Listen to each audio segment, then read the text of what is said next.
Hassan in Slough. Hassan, your question. Good morning, sir. Good morning, and first of all, thank you for your service. Indeed. Sir Richard. Well said. I'm a Muslim myself, and I've dealt with Muslim extremism in the 90s and when I stood for Parliament in the 2000s, and I did work with Prevent, which is a good strategy. I'd very much like to know what drives that sort of extremism, because when I came face to face with them, the explanation they gave was Western intervention in the Middle East or big Zionist conspiracy to destroy Islam.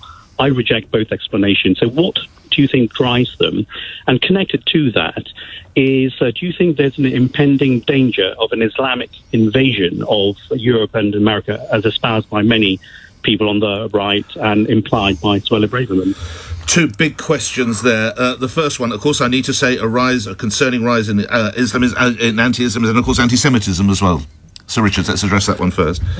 Okay. Well, I think one of the characteristics of 20th century politics has been the rise of political Islam. And political Islam has been a great empowerment in the Arab world. But the problem with political Islam is that it has embraced and encouraged and used extremist radicalization. And we all have seen the results of that. So it has a very negative side to it as well. And, it has influenced the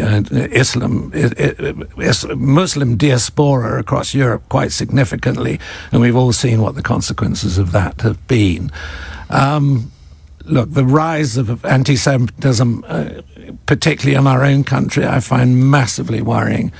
And I find that the sort of apparent street sympathy for Hamas and the lack of understanding of what Hamas as an organization represents also I find worrying. And I hope that, people like me, like you, Hassan, because it's a brilliant question, who have had direct experience of these things and traveled extensively in the Middle East and been involved there politically with various leaders, can help people understand why these situations are so dangerous and really,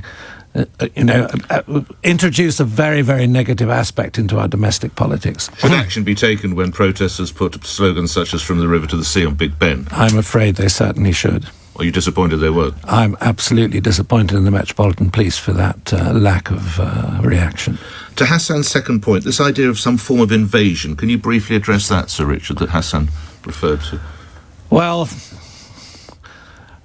I think invasion is a difficult word. Look, we are living in a period of mass migration, and obviously the influence and size of Muslim communities throughout Europe is growing because of numbers.